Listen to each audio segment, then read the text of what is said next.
2024 to 2025 మధ్యంతర budget. ముందుగా కాస్త బేసిక్ ఇన్ఫర్మేషన్ చూద్దాం. యాక్చువల్గా ఇది మధ్యంతర బడ్జెట్, ఓటాన్ అకౌంట్ బడ్జెట్ కాదు. ఆ రెండింటికి డిఫరెన్స్ ఏంటిదంటే, మధ్యంతర బడ్జెట్ అనేది 3 నెలల కన్నా ఎక్కువ కాలానికి ప్రవేశపెడతారు. ఓటాన్ అకౌంట్ బడ్జెట్ అనేది 2 నెలలు లేదా 3 నెలల సమయానికి ప్రవేశపెడతారు. ఈ రెండింటికి తేడా ఏంటిదంటే, మధ్యంతర బడ్జెట్లో రాబడి మరియు వ్యయాల వివరాలు ఉంటాయి. అంటే రాబడి అంటే వసూళ్ళు మరియు వ్యయం ఖర్చుల గురించి మధ్యంతర బడ్జెట్లో ఉంటుంది. తాత్కాలిక బడ్జెట్ లేదా ఓటాన్ అకౌంట్ బడ్జెట్ అంటే అందులో వ్యయానికి సంబంధించిన వివరాలు మాత్రమే ఉంటాయి. 2 నెలలు లేదా 3 నెలల సమయానికి పెట్టేది ఓటాన్ అకౌంట్ బడ్జెట్ ప్రవేశపెట్టేది. 3 నెలల కన్నా ఎక్కువ సమయానికి ప్రవేశపెట్టేది మధ్యంతర బడ్జెట్.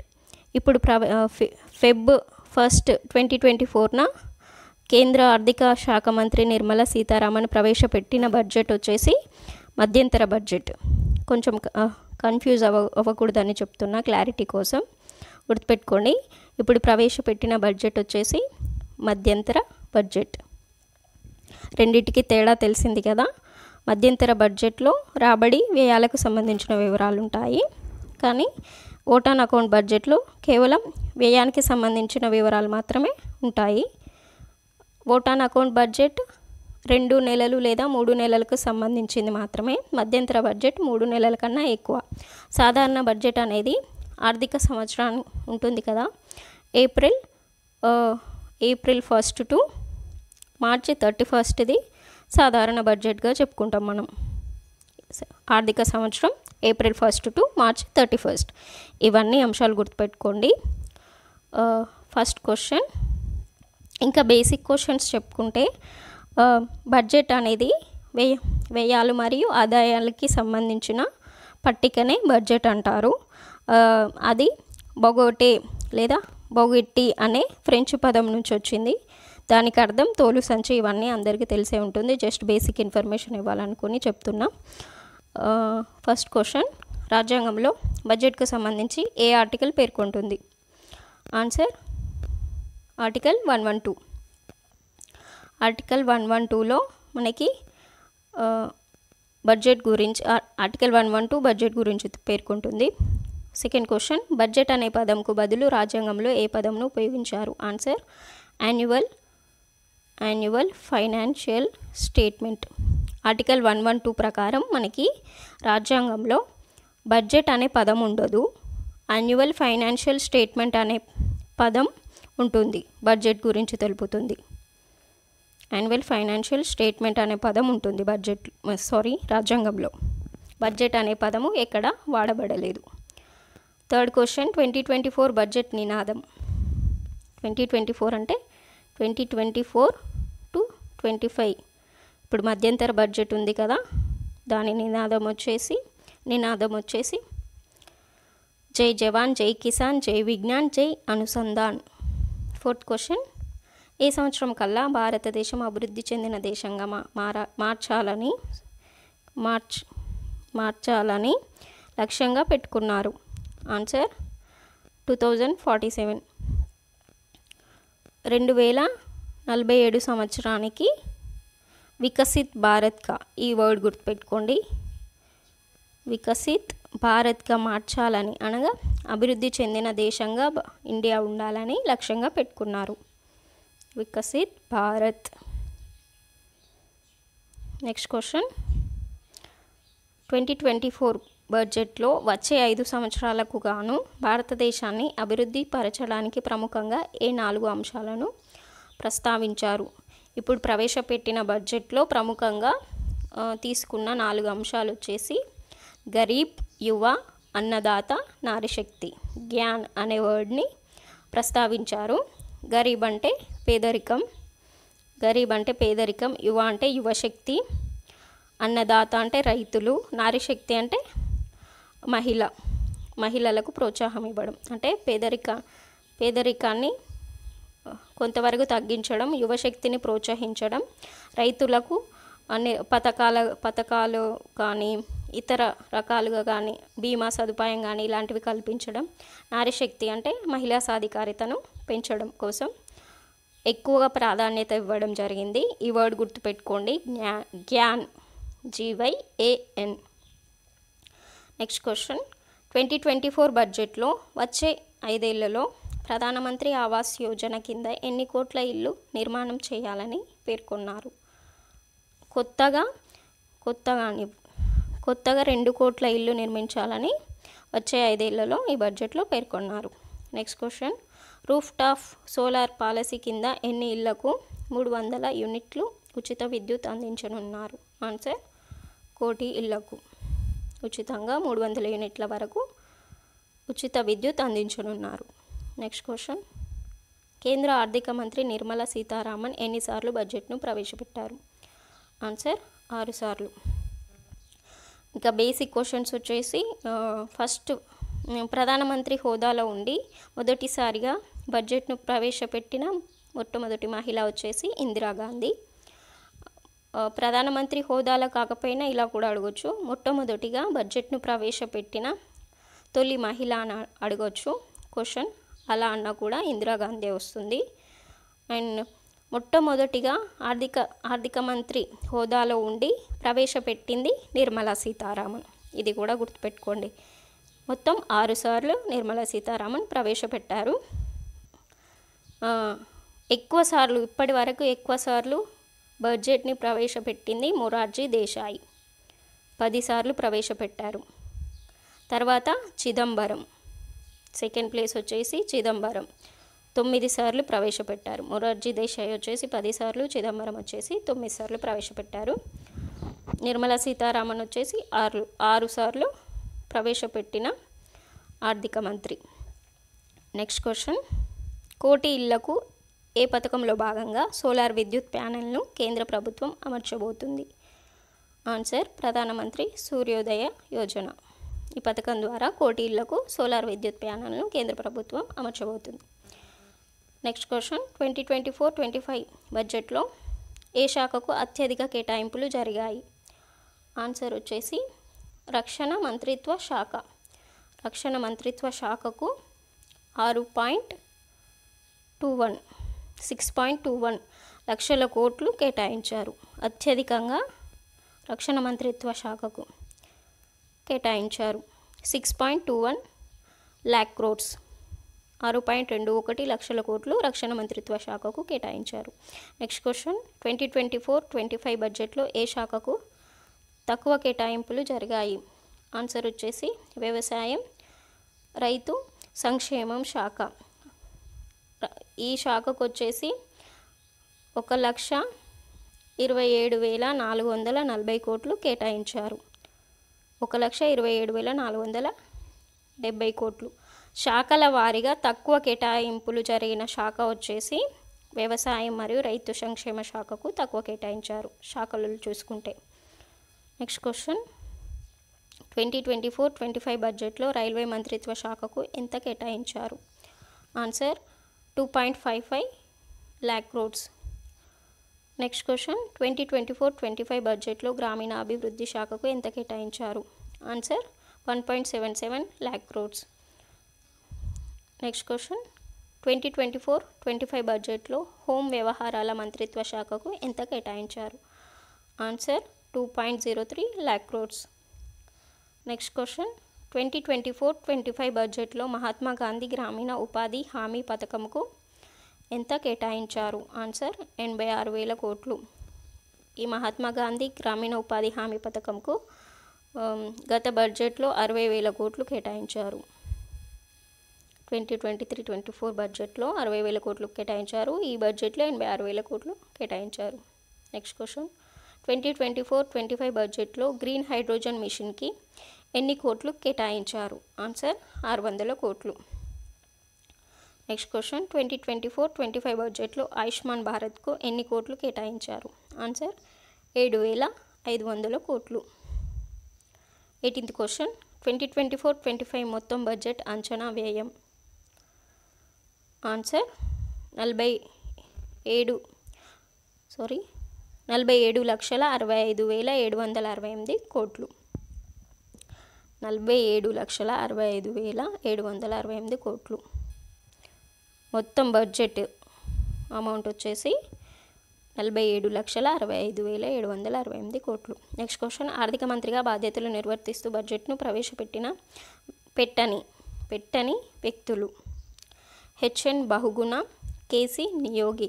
వీళ్ళు కొన్ని నెలలు మాత్రమే పదవిలో ఉండడంతో ఆర్థిక మంత్రిగా బాధ్యతలు నిర్వర్తిస్తూ కూడా బడ్జెట్ను ప్రవేశపెట్టలేదు.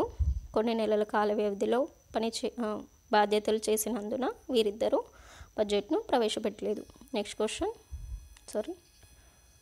2024-25 బడ్జెట్లో సెమీ కండక్టర్స్ డిస్ప్లే ఎకో వ్యవస్థల తయారీకి ఎంత కేటాయించారు? ఆన్సర్ 6,903 కోట్లు.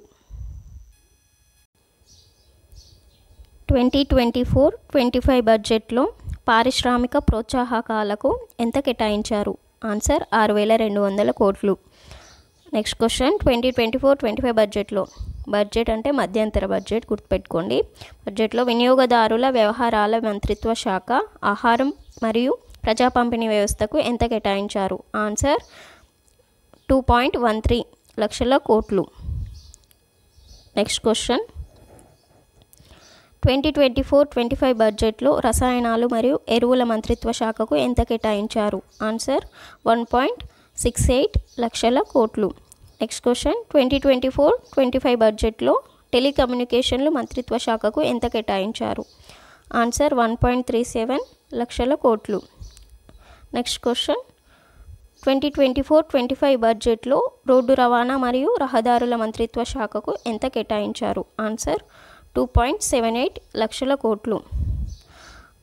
రక్షణ శాఖ తర్వాత సెకండ్ హైయెస్ట్ బడ్జెట్లో వచ్చేసి రోడ్డు రవాణా మరియు రహదారుల మంత్రిత్వ శాఖకు కేటాయించారు. అది 2.78 లక్షల కోట్లు. ఫస్ట్ వచ్చేసి రక్షణ శాఖకు కేటాయించారు అత్యధికంగా నిధులు. సెకండ్ వచ్చేసి రోడ్డు రవాణా మరియు రహదారుల మంత్రిత్వ శాఖకు కేటాయించారు 2.78 లక్షల కోట్లు. నెక్స్ట్ క్వశ్చన్, గత 10 ఏళ్లలో అంటే 10 సంవత్సరాలలో ఎంతమంది బహుముఖ పేదరికం నుండి బయటపడ్డారని ప్రభుత్వం పేర్కొంది? ఆన్సర్ 25 కోట్ల మంది.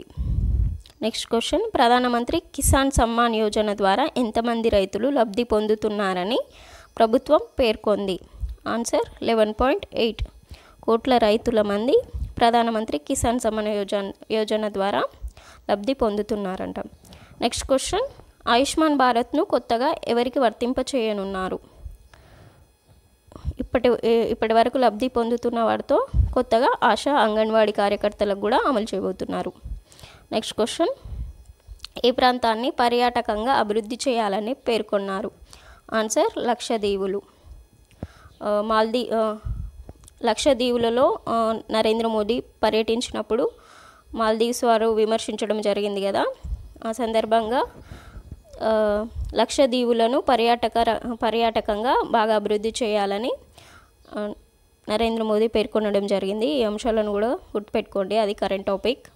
నెక్స్ట్ క్వశ్చన్, 2024-25 బడ్జెట్లో పిఎం శ్రీ పథకంకు ఎంత కేటాయించారు?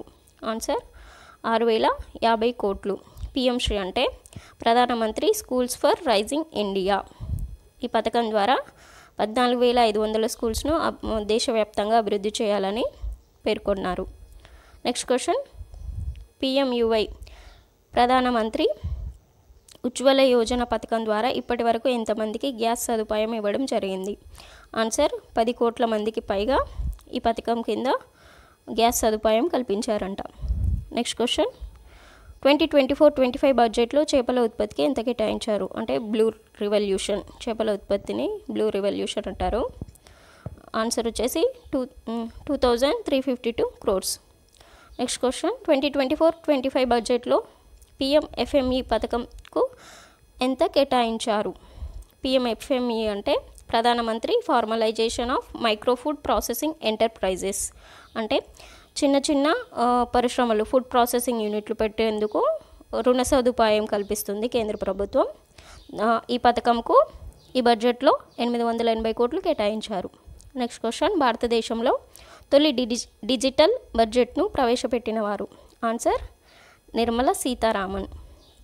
2021 ఇయర్లో కోవిడ్ సమయంలో నిర్మలా సీతారామన్ డిజిటల్ బడ్జెట్ను ప్రవేశపెట్టడం జరిగింది. నెక్స్ట్ క్వశ్చన్, కాల వ్యవధిని బట్టి బడ్జెట్ ఎన్ని రకాలు? ఆన్సర్ 3 రకాలు. 3 రకాలు. ఒకటి వార్షిక బడ్జెట్, మనం స్టార్టింగ్లో చెప్పుకున్నాం కదా, అది మధ్యంతర బడ్జెట్ మరియు ఓట్ ఆన్ అకౌంట్ బడ్జెట్, అవి 2. మధ్యంతర, థర్డ్ వచ్చేసి ఓట్ ఆన్ అకౌంట్ బడ్జెట్. వార్షిక బడ్జెట్ అనేది April 1 to March 31 ఉంటుంది. మధ్యంతర బడ్జెట్ 3 నెలల సమయం కన్నా ఎక్కువ కాలానికి మధ్యంతర బడ్జెట్ ప్రవేశపెడతారు. ఓట్ ఆన్ అకౌంట్ 2 లేదా 3 నెలల సమయానికి ప్రవేశపెడతారు. నెక్స్ట్ క్వశ్చన్, మొదటి మధ్యంతర బడ్జెట్ను ప్రవేశపెట్టిన ఆర్థిక మంత్రి? Answer RK Shanmukham Chetty. ఇతడు 1947 సంవత్సరంలో మొదటిసారిగా మధ్యంతర బడ్జెట్ను ప్రవేశపెట్టడం జరిగింది. నెక్స్ట్ క్వశ్చన్, కేంద్ర ప్రభుత్వానికి అత్యధిక ఆదాయం దేని ద్వారా వస్తుంది? ఆన్సర్ రుణాల ద్వారా, అంటే అప్పుల ద్వారా కేంద్ర ప్రభుత్వానికి అత్యధిక ఆదాయం వస్తుంది. నెక్స్ట్ క్వశ్చన్, కేంద్ర ప్రభుత్వానికి అత్యధిక ఆదాయాన్ని తెచ్చిపెట్టే పన్ను? పన్ను అంటే జిఎస్టీ. ఆన్సర్ పన్ను అడగకుండా నార్మల్గా అత్యధిక ఆదాయం దేని ద్వారా వస్తుందంటే రుణాల ద్వారా. కేంద్ర ప్రభుత్వానికి అత్యధిక ఆదాయాన్ని తెచ్చిపెట్టే పన్ను వచ్చేసి జిఎస్టీ. నార్మల్గా అడిగితే రుణాల ద్వారా. నెక్స్ట్ క్వశ్చన్, కేంద్ర ప్రభుత్వం అత్యధికంగా దేనికోసం ఖర్చు పెడుతుంది? ఆన్సర్ వడ్డీ చెల్లింపులు, కేంద్ర పన్నులో రాష్ట్రాల వాటా. అంటే తెచ్చుకున్న అప్పులకు వడ్డీ చెల్లిస్తారు కదా, వడ్డీ చెల్లింపులు మరియు కేంద్రం నుండి రాష్ట్రాలకు వెళ్ళే వాటా కోసం ఎక్కువ కేంద్ర ప్రభుత్వం కేటాయిస్తుంది. నెక్స్ట్ క్వశ్చన్, 2024-25 బడ్జెట్లో కేంద్ర పన్నుల్లో రాష్ట్రాల వాటా ఎంత? ఆన్సర్ 20 పైసలు. అంటే ప్రతి 100 పైసల్లో 20 పైసలు రాష్ట్రాల కోసం కేటాయిస్తుందంట కేంద్ర ప్రభుత్వం. నెక్స్ట్ క్వశ్చన్, ఇవి చూసుకోండి, అవి మోస్ట్ ఇంపార్టెంట్. రూపాయి రాక రూపాయి పోక అనేది అత్యధికంగా రూపాయి, అంటే ప్రతి 100 పైసల్లో వడ్డీ చెల్లింపులకు మరియు పన్నులు సుంకాల్లో రాష్ట్రాల వాటాకు 20. వడ్డీ చెల్లింపులకు 20 పైసలు, ప్రతి రూపాయిలో 20 పైసలు వడ్డీ చెల్లింపులకు వెళ్తుంది. మరియు ప్రతి 100 పైసల్లో పన్నులు రాష్ట్రాల వాటాకు 20 పైసలు కేటాయిస్తున్నారు. అంటే అత్యధికంగా వడ్డీ చెల్లింపులు మరియు పన్నులు సుంకాల్లో రాష్ట్రాల వాటాకు కేటాయిస్తున్నారు. తర్వాత వచ్చేసి కేంద్ర రంగ పథకాలకు, అంటే స్కీమ్స్కి, సెంట్రల్ స్కీమ్స్ ఉంటాయి కదా, వాటి కోసం 16 పైసలు ఖర్చు పెడుతున్నారంట ప్రతి 100 పైసల్లో. ఇంకా ఇది రూపాయి పోక. రూపాయి రాక వచ్చేసి అత్యధికంగా అప్పుల ద్వారా వస్తుంది అత్యధికంగా. తర్వాత వచ్చేసి ఆదాయ పన్ను ద్వారా అత్యధికంగా రూపాయి రావడం జరుగుతుంది. ప్రతి 100 పైసలకు లెక్క కడతారు ఇవి. ప్రతి 100 పైసలకు 28 పైసలు అప్పుల ద్వారా వస్తుందంట. అండ్ 19 పైసలు ఆదాయ పన్ను ద్వారా వస్తుందంట. తర్వాత హైయెస్ట్ వచ్చేసి జిఎస్టీ, ఇతర పన్నుల ద్వారా వస్తుంది. ఇవన్నీ కూడా చూసుకోండి, వెరీ వెరీ ఇంపార్టెంట్. వీలైతే స్క్రీన్ షాట్ తీసుకోండి.